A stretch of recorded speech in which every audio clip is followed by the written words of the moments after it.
Welcome, everybody, wherever you are today in the world. This has been a really exceptional and exceptionally worrying year for the marine environment, with unprecedented heat waves spreading across the globe and affecting our already heavily pressurized marine life. The ultimate challenge of our time probably is how we deal with climate change and the rapid loss of biodiversity. And science, as an exceptionally good solution finder, offers a really important mechanism for hope in this endeavor. However, at a time of previous global crisis during World War II, Winston Churchill said, "The longer you can look back, the farther you can look forward." And in this spirit, we thought we wanted to bring together maritime historians with cutting-edge marine scientists from today to discuss the development of our understanding of the marine environment from the times of HMS Challenger circumnavigating the planet 150 years ago until today, to hopefully give us a little bit of a better understanding and do what Churchill did at the time to deal with his crisis. My name is Anuschka Miller. I am a science communicator at the Scottish Association for Marine Science, lovingly from now on referred to as SAMS. I'm co-hosting today's inaugural Challenger conversations with my Australian-American co-host, Gillen Wood. Over to Gillen. Thanks, Anuschka. So my name is Gillen Wood. I'm an environmental historian. I teach at the University of Illinois in Urbana-Champaign. I'm working on a book on Challenger. Who isn't these days? And so we think of Mark Antony at the funeral of Caesar saying, "I come to bury Caesar, not to praise him." I think we're doing neither with the Challenger. We are attempting to excavate the Challenger, and not in the spirit of sort of typical, celebration and praise necessarily, but more to think back to the 150 years of since the expedition, and looking critically and practically to the Challenger expedition and its legacies. The theme for this first seminar is specifically marine data. And we look back to the two summary volumes published by the Challenger expedition in 1895, which I think without doubt is one of the greatest scientific achievements of the Victorian age. Tens of thousands of data points and an extraordinary snapshot of the pre-industrial oceans, so extraordinarily valuable to us. It brings us to the question of the magnitude and the proliferation of data, which was a problem then in the late 19th century and is a problem now. In particular, let's think about, I hope the themes of today will circle around the problem of obsolescence of data, the dangers of obsolescence, both in techniques of data collection, data storage, and in the particular case of the Challenger, which is interesting to me and as a historian, and to Erika Jones, who will be is a guest today, the question of the obsolescence of taxonomy. In the work that I've done on with a team at the National Center for Supercomputing Applications here in the United States, been working on constituting a Challenger database. We've found that more than 50% of the species names have been superseded from the summary volumes, and at least 2,000 of the names don't appear in the WORMS database at all, which raises the question of, well, what were they looking at precisely in those cases? That these seem the actual work that they were doing is, some part of it at least, is irrecoverable. So thinking about the project of data recovery on this 150th anniversary of the Challenger expedition. So we're not in the business merely of commemoration, but we see this 150th anniversary as an impetus for data recovery and thinking about how data legacies can be preserved and mobilized for the improvement of ocean science at this critical time. So back to you, Anuschka, to introduce the series and our first guest. Yes, a bit of housekeeping first. We will have, so for our conversations, we will start off where we've invited a practicing marine scientist and a maritime historian to give about a 10-minute presentation to set the scene for our conversations. Then we'll have a conversation between the four of us, followed by questions that we invite you as our participants to put in. And please put these questions into the Q&A session. If you have any thing to share, like links to web pages or something, please put that into the chat. Already in the chat is a link to a website that is important because it set off a group of people doing what we're doing today.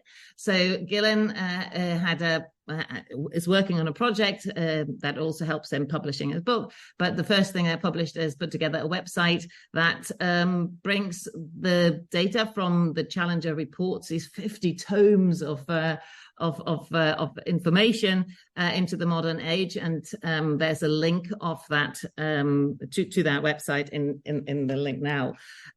After Gillen had kind of presented this. I think you've presented it. I'm not quite sure because I wasn't there. But he met my boss, Professor Nick Owens, at the 150th anniversary celebration of this, or commemoration of the start of the Challenger expedition last year.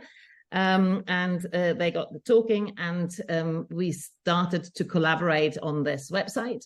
And we set up a little group to look at what we can do with it in the future and how we want to work together. And this webinar series is the first part of this. We've been collaborating with the College of Exploration, with Peter Tuddenham and Tina Bishop, who are a little bit in the background today and help with the technicalities, but you will see them as future hosts in subsequent seminars.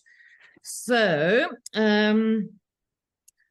we hope also in the future, so towards the end, you will see that we want to invite you. Hopefully you become a little bit part of this conversation and not just participate in one. At the very end, we are thinking about how we can take this forward, and we are looking at developing a larger outreach program, maybe with citizen scientists or collaborators from across the globe. And it is lovely to see that we have people from many different time zones here today. To come together to build a new project afterwards. So this is just the very beginning of our conversation and building a new partnership. So that I think is the main thing. I want to then introduce you to our very first speaker today, which is my colleague, Professor Stuart Cunningham from SAMS. Stuart is a physical oceanographer who studies how the waters of the Atlantic Ocean circulate and how those circulation patterns affect our global climate. Just like the scientists aboard the historic Challenger expedition, Stuart has spent many, many days, I believe years, aboard research vessels. Not quite in quite as long stints as I did then, but nonetheless, so he's very much an ocean-going, data-gathering research scientist. He's been a colleague of mine for 11 years now, when he joined SAMS from the National Oceanography Centre at Southampton. So, without further ado, over to Stuart. Thank you very much, Anuschka, and hello, everyone. Nice to see some familiar names on the attendee list.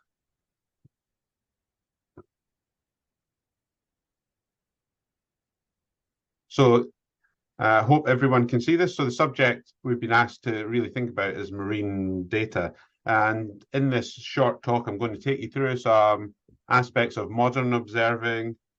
I'm going to give a little bit of context about what the overwhelming problem is for ocean science, which of course is the climate change problem and some of the measurements we're doing about that. And then I'm going to talk a little bit about one of the projects I was involved with John Gould, where we managed to extract density data from the Challenger reports, convert it to salinity and compare to modern salinities.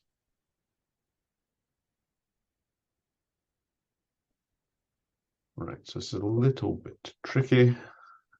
Okay, so this slide is really to give the context of ocean observing now and to think about how it compares to 150 years ago. So in the center of the picture, you really see an ocean-going research ship.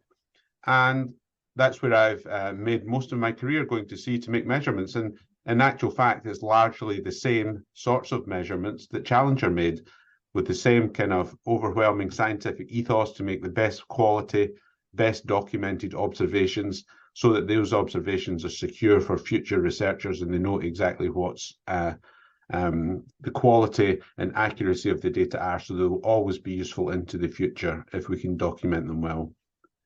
Of course, in addition, in the modern era, we have observations from space. So we have satellites.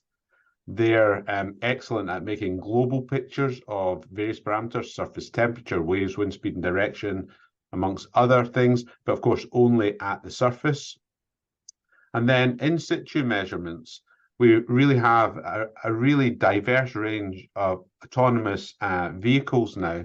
The biggest program really is the Argo float. So they're measuring temperature and salinity. If you can see my arrow here, this is an Argo float. So they go into the water. There's an array of around 4,000 of them distributed globally. So that's notionally 1 every 3 degrees. And they drift along at 1,000 meters, and then every 10 days they descend to 2,000 meters, rise up to the surface, measuring temperature and salinity, transmit that data ashore, and so in real time. And then the other kind of exciting aspect of oceanography these days are autonomous gliders. So here at SAMS, we run a national facility, and we've been flying gliders out into the Atlantic for almost a decade now, making continuous measurements in inaccessible areas, say in boundary currents where Argo floats don't tend to reach. And of course, we have the traditional moorings. That's something I particularly spent the latter part of my career deploying, these long moorings anchored to the seabed, making fixed point measurements of temperatures and salinities in currents.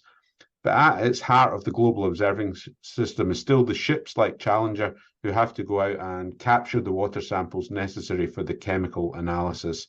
And to give you an idea of the scope of kind of the global nature of this, the international community has an ambition that about approximately every 10 years, we will have a global survey with ships that defines the chemical properties of the seawater from the surface to the seabed. And at the moment, there's no real obvious replacement of this from autonomous systems. So ships will continue to be the core of our observing system in the future. So a little bit about the context of why we're really doing ocean, what's driving and motivating ocean science in the 21st century. So this shows temperature, global average temperature back to the 1850s. And we can see that we're on this warming trajectory, particularly in the last half of the 20th century. Really, temperatures have ramped up enormously quickly. And what this is all about is basically solar energy comes in at near equator regions, cooling in higher latitudes. And so there's this imbalance, and the energy must flow from the equatorial regions to the higher latitudes. And it's the fluid elements of the planet that achieve this to make an equilibrium for temperatures on the planet. And that's the atmosphere and the ocean, the atmosphere transferring energy on shorter timescales, and the oceans doing that on much longer timescales. So slow, deep circulations we're very interested in because they provide this climate service of absorbing CO2 and 90% of the excess heat. And so understanding the impacts on the ocean and what that means for climate in the future is really the motivating question. And why are the Challenger data important? Well, you can see I've now put up where the Challenger expedition was in the 1870s, and you can see this was in a relatively early in the industrial era, so that the global average temperature was relatively stable. And so it was after that that temperatures started rising rapidly. And so these Challenger data, sparse as they are, do provide the only baseline of early in the industrial era physical properties of the ocean, which we can compare to the modern age. And that's a really important thing for extending our knowledge of past changes, and it provides important information for climate models, for example. And so there's been two papers that I'm aware of that have really examined the physical data that the Challenger expedition gathered. So they made a few hundred stations and they took water samples at each station from the surface to near the seabed, and they measured temperatures and salinities. And both these measurements, well, I should say they didn't measure salinity, but I'll come back to that in a minute. But these long views were able really to establish the conditions in the ocean in the early in the industrial era. And the overwhelming question that you ask yourself straight away is, can we compare Challenger data to modern data? The answer, of course, is yes, we can. Otherwise, I might not be here giving this talk. But the fact of the matter is that Challenger, while its methodologies, its instruments, of course, were more primitive than what we have now, their capacity as scientists and as crew on the ships was simply outstanding. So they made very careful scientific measurements. They documented them very carefully. And these reports were widely available and are still of great significance in trying to establish these early in the industrial era conditions. And so it's this fact of being very careful and outstanding scientists and documenting their methods that allows us to be sure that when we compare their data to our modern data, we're comparing apples with apples, and we can be rather confident that we're doing that properly. So I want to just talk briefly right at the end of my 10 minutes about ocean salinity. Now, global warming is causing the hydrological cycle to accelerate. That's one of the key predictions. And so when it's warmer, we have more evaporation and we have more rainfall. But that's actually a very difficult thing to measure through instruments or even satellites. But the ocean actually, because it's salty, and it moves fresh water into the atmosphere and rains elsewhere, actually provides a natural rain gauge for the ocean. So by studying ocean salinity patterns, we can actually learn something about the accelerations of the hydrological cycle. And so for those that don't really know about the hydrological cycle, I've made up this little simple schematic here on the right. So I have land and I have oceans, and the oceans are sort of red, salty, and blue, fresh. And basically what happens is the saltier areas are evaporating 13 million cubic meters of water per second, so 13 million tons per second. The atmosphere redistributes that.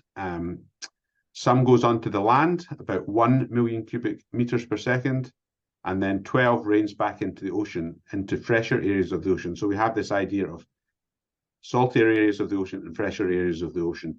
And then over the land, we have some evaporation, transpiration, and some rainfall, with the addition from the atmosphere coming from the ocean component, and some of that flows back into the ocean as rivers. But it's overwhelmingly an ocean problem.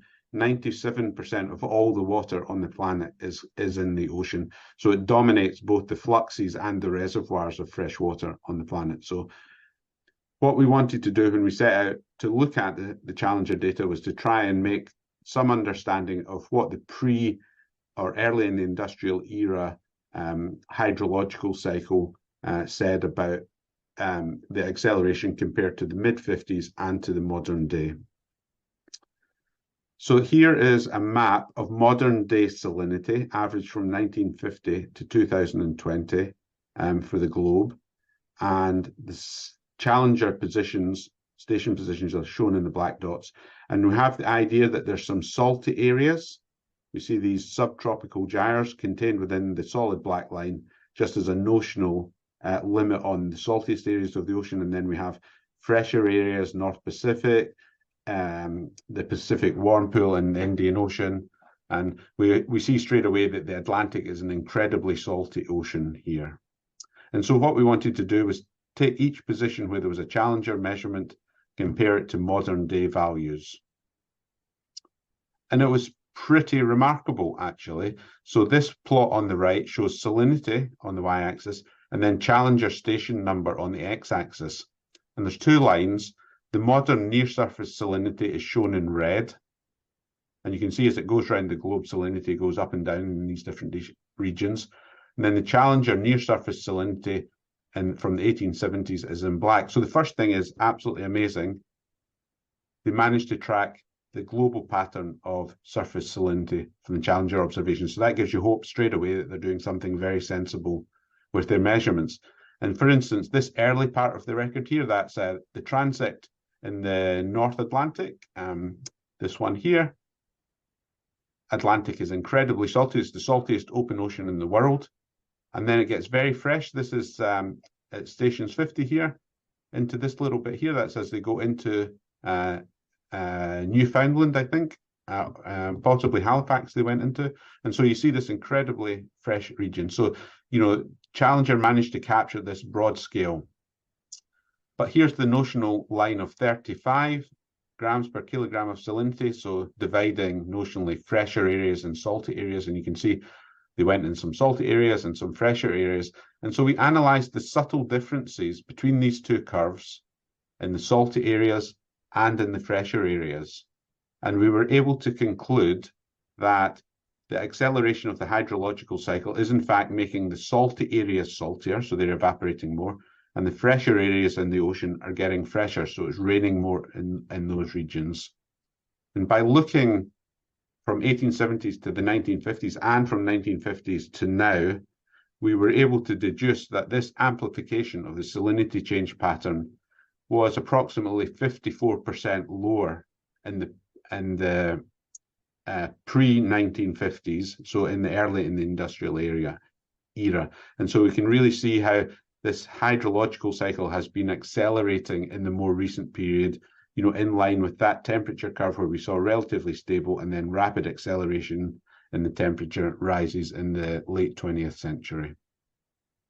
So I think I want to finish there. I hope that's enough material to spark people's questions and to lead on to Erika talking about past historical views of what Challenger did.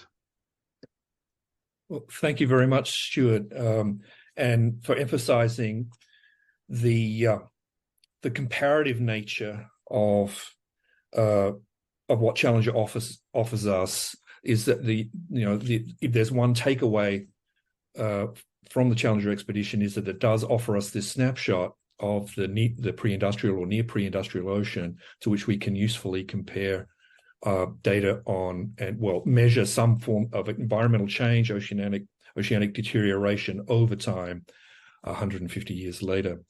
And we can only hope that there will be more articles of these kinds and more research of this kind coming out that can show us the longue durée from the 19th century to today.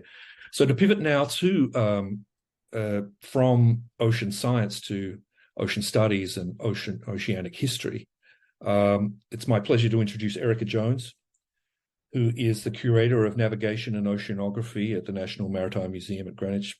She is my friend and colleague and author of a brilliant book, The Challenger Expedition, Exploring the Ocean's Depths, which was published last year. It's a remarkable book that reconstructs the political and social contexts of Challenger's mission, and does an especially valuable service in reconstructing for us how the Victorians themselves understood their mission and its rationales, both scientific, but also the colonialist mindset and worldview that they necessarily took with them on their 4-year voyage. In the process, in the book, she brings unseen and forgotten corners of the expedition to light. And in that sense, it is like all the rest of the projects that are, that this community here and beyond are bringing to the Challenger in the period of the 150th anniversary is it's a form of recovery project. Data recovery takes many different forms, discursive and quantitative.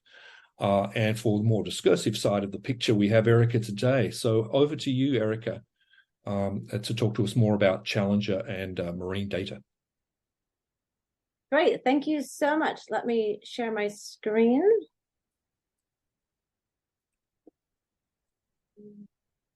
One moment. There we go. Right, and yes, thank you for that introduction. And so today, oh, sorry, Why is it going that?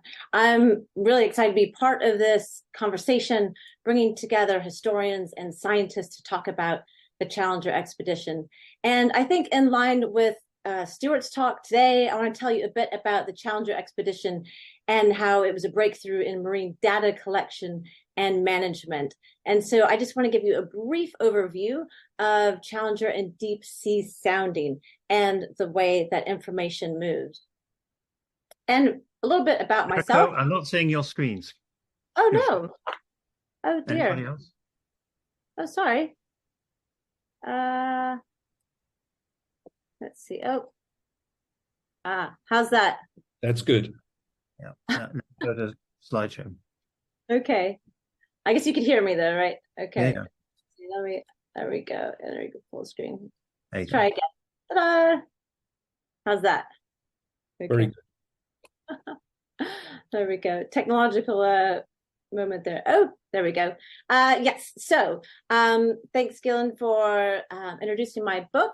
What I've been doing with Challenger. So I've been studying Challenger for about 7 years now. I started with my PhD thesis, which was later made into this book. But really the approach I wanted to take was to think about not only the voyage around the world and the famous scientists involved, but try to expand this geography and think about other resources, actors, and as he said, put it into a better social and political context.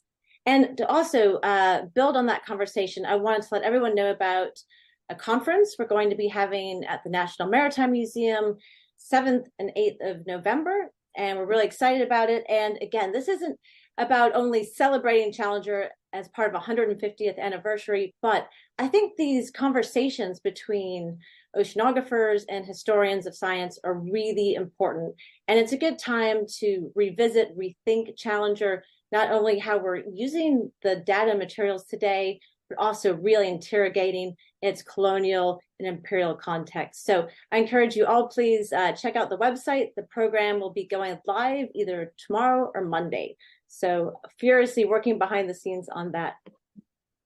So with that said, let me tell you a bit about deep sea sounding on the Challenger expedition. Well, the first thing you need is to gather a lot of data, and trying to do a global reach, what you need is a research vessel. And Challenger really relied on the resources, of course, of the Royal Navy. And here we have the warship HMS Challenger, converted from warship to a research vessel. It was actually adapted. I wouldn't say it was a purely scientific vessel at all. It had the scientific civilian scientists on board, but it's good to remember there were 250 sailors on board who made that global voyage possible.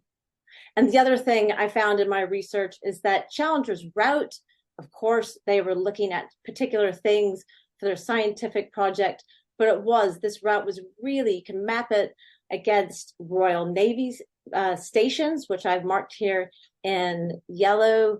Again, these were very large Royal Navy stations that helped support the British Empire at the time. And also the other thing that was very important was these very large coaling stations along their route. So it was the Royal Navy's fleet, its Royal Navy bases, which really supported a global voyage at that time.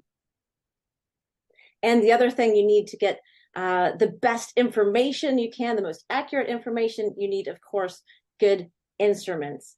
Now, the Challenger expedition was lucky to have the latest sounder of the time. It was named the Bailey sounder, and it actually wasn't invented by the time they left in December of 1872. So a little bit on its story. It was invented between 1870 and 1872 on HMS Sylvia, which was a Royal Navy survey ship, which was stationed in the East China Sea. And that's where navigating Lieutenant Charles William Bailey invented it. He sent his designs to the hydrographer, George Richards, who then said, this looks like this Bailey, it's a better design than the Hydra they were using. He had copies developed and made at the Chatham Royal Navy Dockyard. And then he sent that to Challenger, which was already on its circumnavigation. So it took possession of the Bailey sounder and first used it in July 1873. So when you think that the instrument that was used to do all the majority of its deep sea sounding along the voyage didn't arrive until it already crossed the Atlantic twice. And here's this wonderful image of the Bailey sounder. Again, this was used to discover the edge of the Mariana Trench, and it looks like a big, heavy pipe, which is basically what it is. But it was much sturdier. It was able to give them accurate measurements, and importantly, what we call now a core sample. So getting this larger bit of material back to the surface. A little bit about their sounding techniques.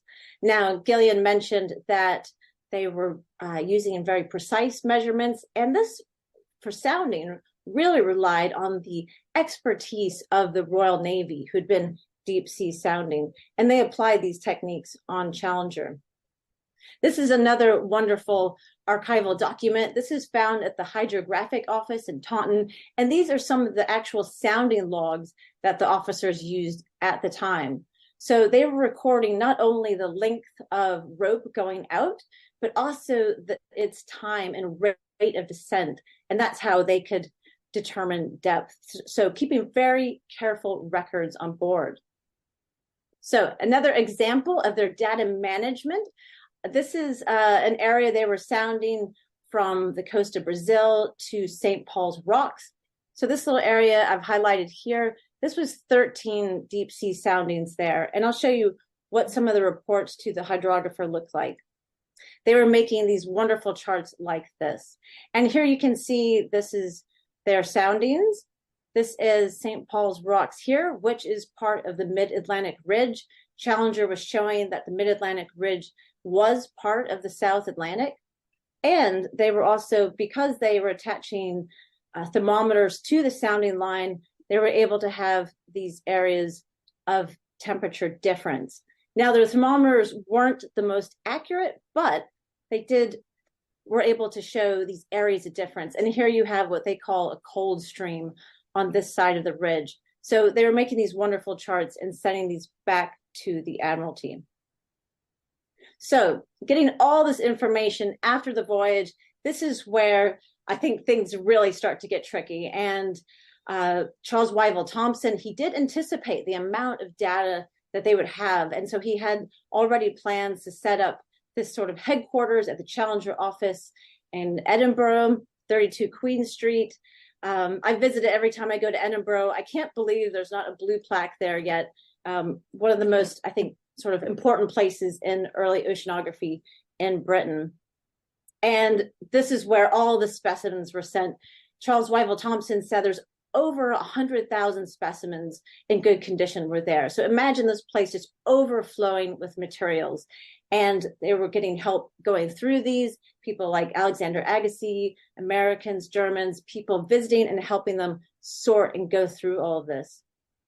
So at the time, we had Charles Wyville Thomson. Again, he was the director, but he was finding this whole project overwhelming, to be sure. He'd anticipated a lot of it, but the information was just vast, and working with so many different authors, it really got on top of him. And he did sadly die in 1882. And that's when John Murray, who was a naturalist on board, he took over as director. And there's some really interesting archives at the University of Edinburgh that show how he actually put in some really clever innovations in the Challenger office, things that we take for granted today on how to run an office, things like hiring assistants, people to help manage this data, help to answer the mail, and doing things like keeping track of where manuscripts were sent, who sent them back, where things were going in and out of the office. Again, mentioning the international scope of this project. So this is part of the Challenger report. This is what helped make their information durable, transferable, and so other researchers could use it. This one was published in 1891, the report on the deep sea deposits. It's my favorite volume by far, and John Murray worked very closely on this for many years with Alphonse Renard. And this chart here, which is the first chart of deep sea sediments, you can see these different areas here. And this was not Challenger information alone, of course. They did one single route. This was information compiled from many other voyages, German, from the United States, France. And so over a period of about 2 decades, John Murray collected information and added it to the report and to charts like this. So this really depended on international collaboration.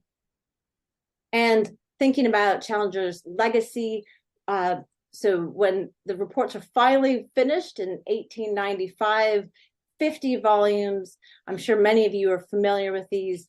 There's 750 full sets printed.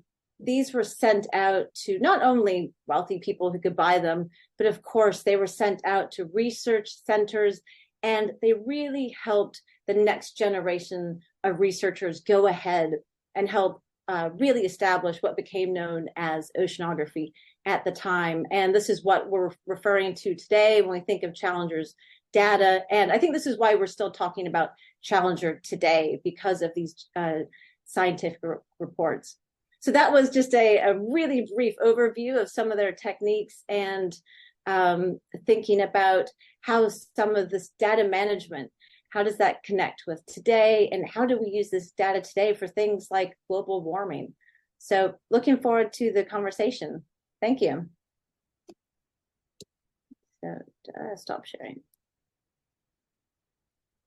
Wow, thank you, Erika. That was really fascinating.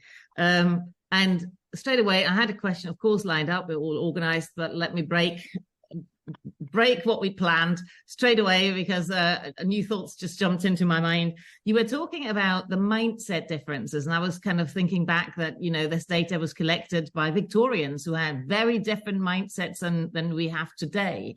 How does that mindset actually influence? Does it influence the data that we collect? How we collect it? Does it influence whether we can use it? In the case of Challenger, it did affect the data, but just by the route that they were sent on. They were told by the hydrographic office where to go. And so it did shape what they could test and measure. So it did influence the study. But I wonder how that affects things today. Well, the comment I would add to that is, you know, from a much narrower perspective of how they operated as scientists, and some of the parts of the reports I've read, actually they had a completely recognizable mindset to how many of us operate today. That is, you know, an overwhelming drive to make new knowledge and to make it carefully to the best of our ability, to innovate with instruments. John, as you said, they invented new instruments to take with them, the Buchan hydrometer, which was critical to measuring density, from which we made those salinity measurements. It's interesting when you read the narrative of how they made the measurements. I mean, they were quite heroic, and Buchanan would get his sample and he would lock himself in the small room. Modern people listening in some of us will remember being the salt mine slave on research ships, and it was very much the same. You know, he took actually a great personal responsibility to make these measurements and document them very carefully. So I think the scientific mindset, you know, different from what you're perhaps talking about, was very similar, I think. And it's interesting how, yes, the Challenger did follow routes that were enabled by the infrastructure of colonialism and military domination of the oceans, Royal Navy ports. The vessel was a hybrid vessel. It was a sailing ship that was also steam-driven. They would often run out of coal or would have to preserve it. And so they meandered quite a lot. And there are many stations on the Challenger route that have never been revisited. And so the data points there are unique and remain unique. And Erika mentioned the Mariana Trench and the discovery of the Challenger Deep. That was accidental. They hadn't meant to follow that route at all. They were stuck in the sort of the doldrums, and were drifting about, and just happened to intersect with the edge of the Mariana Trench on a route that they hadn't actually intended. So there are all sorts of accidents and contingencies of scientific research that enter into the Challenger story. And I think we should remain alert to the idea that there were many predeterminations about what the Challenger was supposed to do and its goals, but also a lot of accidental discoveries along the way, which I guess is no different to scientific research today. That's a question I could ask to our two guests, is just to circle back to this issue of marine data and its kind of built-in obsolescence, or the dangers that there are for of data and the overwhelming nature and the proliferation of data, and the problem of managing it and maintaining its accessibility and usefulness, and how data over time, or even very quickly, can become inert and inaccessible. Maybe Stuart, if you want to start, and then Erika. Yeah, I mean, that's a very good point. I mean, in the modern era, there's all sorts of different types of data, right? And some of it is far more amenable to kind of unified data management processes. So satellite data, for example, I think EU Copernicus, for example, has a really outstanding data service for all sorts of different satellite observations and products that most people can access with a limited amount of knowledge to make use of. In situ physical data, for example, is much more diverse in nature, and spotty in time and location, and that tends to end up in national data archives depending on which country has paid for it. And so actually unifying both the standards of the data, the metadata, to make it accessible and reusable and interoperable are, that's a modern problem. We're still tackling that, actually, so that becomes more of an issue, I think. And then we have data now, real-time data from Argo floats. That is a very coherent multinational effort where the data goes on in real time, accessible worldwide. So I think that that data are secure, right? And everybody has an agreed standard how to utilize that data. And so that's a great triumph, actually. More unusual data that is going to be much more important in the future from these autonomous vehicles. That is going to be yet another challenge, how we build unified data systems across multinational efforts to try and deal with and cope with that data. Well, thinking about all the challenges that the Challenger had in its data analysis, I think a lot of it was with the materials. I was talking about sounding, but the amount of marine specimens they had to deal with was vast. And the thing is, the naturalists had to compare those animals to other ones that are already known. And that really depended on natural history museums and collections that had been built up over decades or even centuries. So that's, I think, another story that is just amazing, all of the energy of keeping all those specimens available for research. And going to the Natural History Museum today in London, I mean, they're always needing more room for their specimens, right? And it's just amazing to think of all the energy and resources that have gone into keeping those Challenger specimens still able to be looked at and studied today. I mean, Gillen, you mentioned there's some species, they give it one name and that name is not fitting, but a lot of those specimens, scientists, if they wanted to or had the time, could still actually go and look at some of those animals or what is left of them. And so that's a way of data preservation within the materials, which I think is just amazing. And that was also an international effort. There was natural history museums and research centers in Paris and Washington, D.C., and they all contributed to the study of these animals for the Challenger report. So, right, how do you keep data, especially or materials, in a form that you can refer to in the future is really interesting.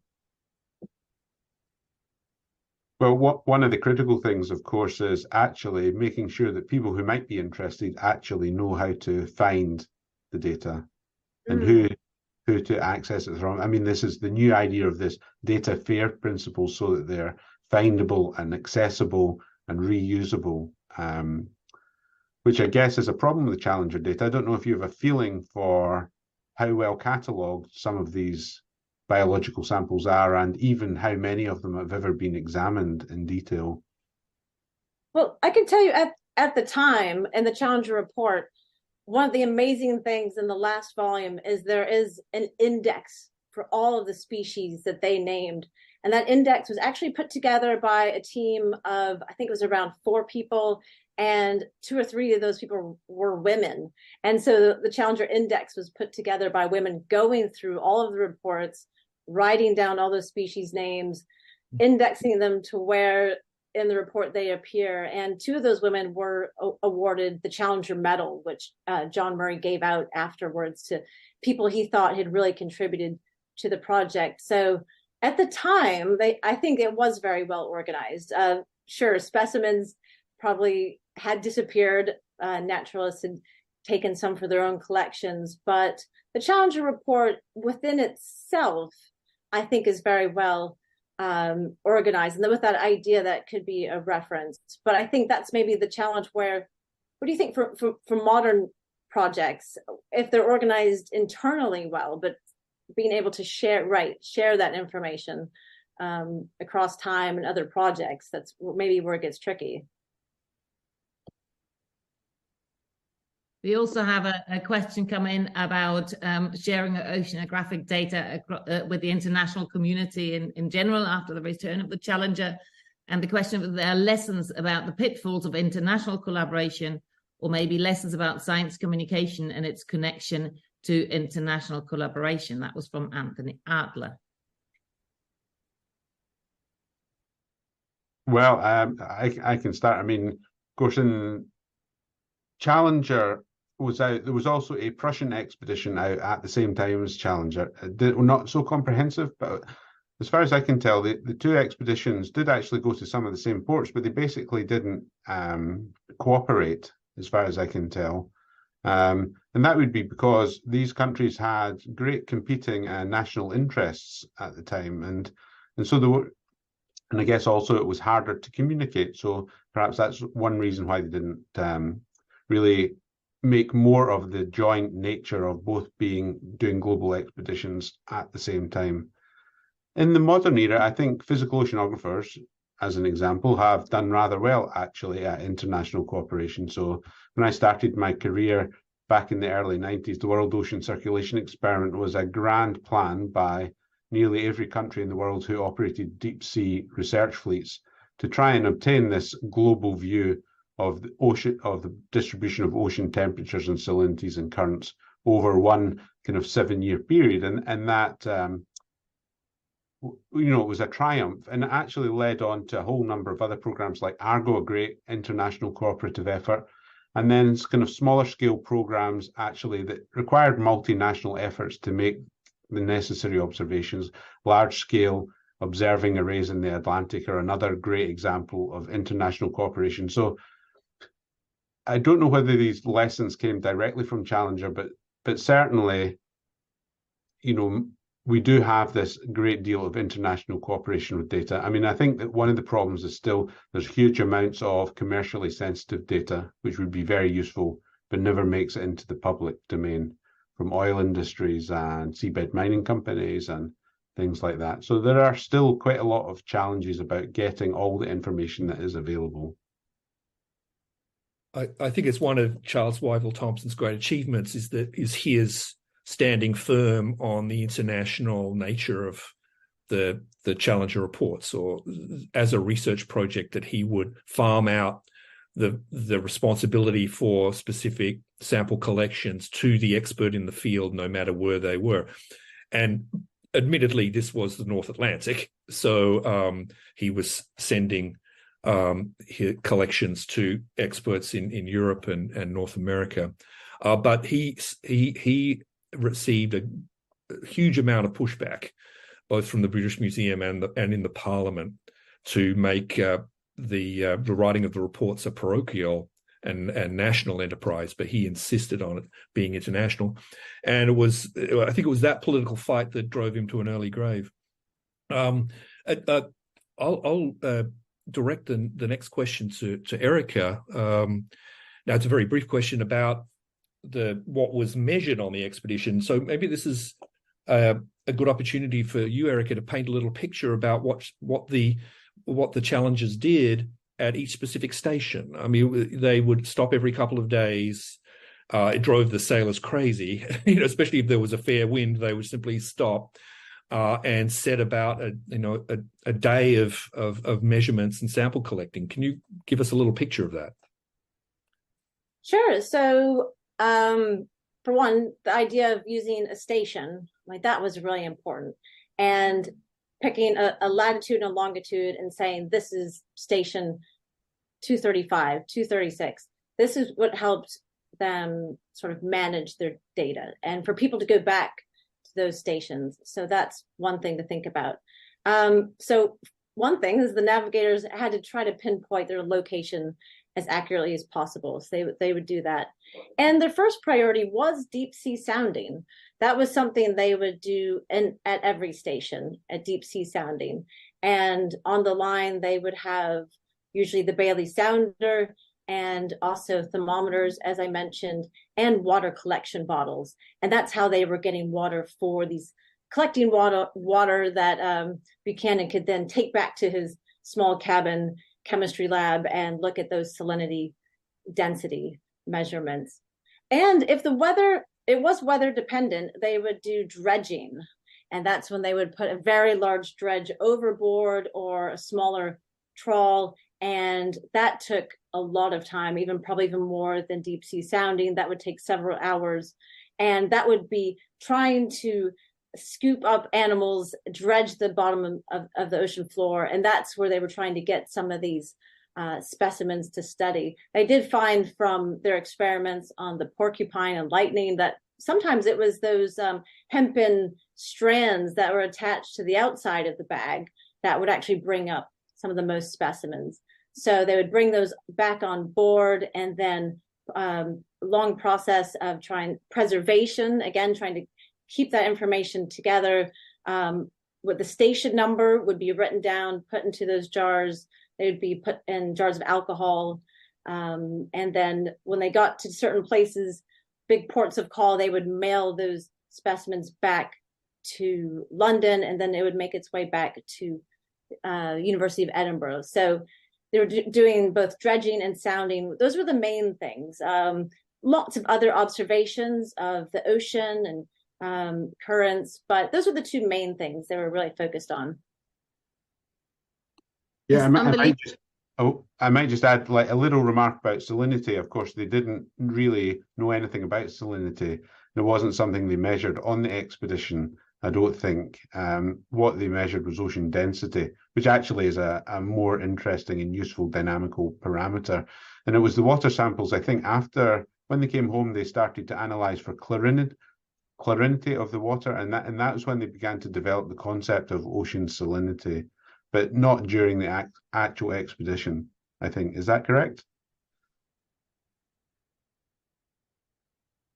I'm not sure. Do you know, Gillen? I'm not sure. I think you've answered a question that's been in my mind. Exactly what their terminology was for the samples. I mean, that ocean density was certainly their term of art. That was what Buchanan was concerned with, and particularly its relationship to ocean currents. Time's flying, and we've got another terminology question come in from next month's kind of panelist, Steve Hall. He asks, he heard from a researcher who works among Pacific Island communities that term scientists use, such as discovery, can cause offense to some communities who argue that they weren't actually discovered, but colonized. And do scientists need to learn new terminologies that we have moved on since HMS Challenger era? Well, I think that's a fantastic question. And I'm really glad that Steve raised that, because that's something we've been thinking about at the National Maritime Museum, especially around Challenger. And we say that, this voyage of discovery and so important to the ocean. But if we look at, its legacy of colonization and the British Empire and the British Empire's impact on Pacific Island communities, that's a huge issue that I think historians are starting to grapple with. But talking about terminology and discovery, that is really important. And I think it's important to step back and just put ourselves in the perspective of realizing this is very much a Eurocentric way of thinking about the ocean. This is a history of European American science and a particular way of understanding the ocean through thermometers and deep sea sounding and making charts. And Pacific Island communities, of course, they have quite a huge, vast knowledge of the ocean, which they have gathered over generations, and they understand the ocean in a very different way. Some of the best navigators in history come from Pacific Island communities, and of course, they use the stars and the environment in a very different way than a 19th century navigator using a sextant and a chronometer. So there are different ways of knowing, and I think that's something that even oceanographers are picking up and discussing, bringing in other types of knowledge.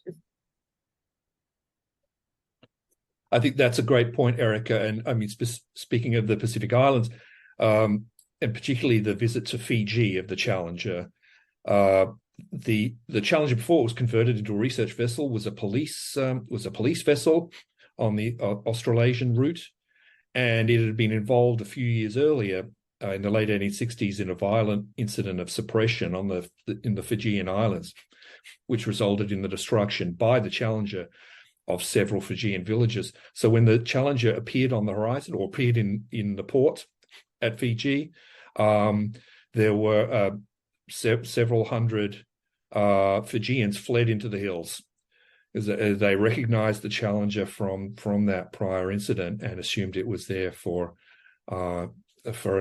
some military purpose.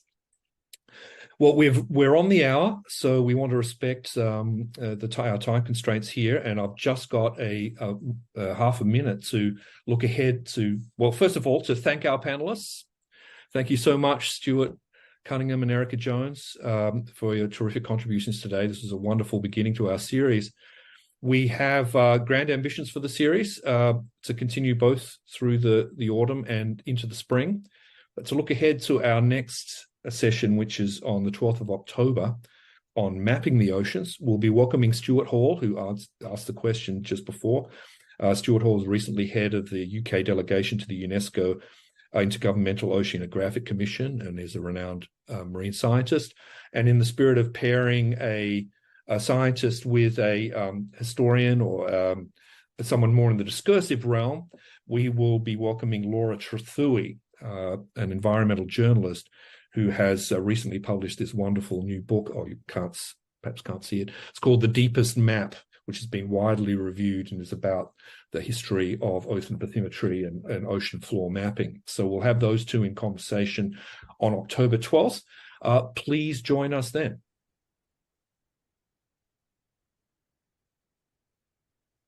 Yes, and thank you very much to Peter Cunningham for keeping us right on the technology, and to my co-host Gillen for knowing so much and having inspired so much of this series. So thank you very much, and hopefully see you all in a month's time. Thank you so much. Bye. Bye.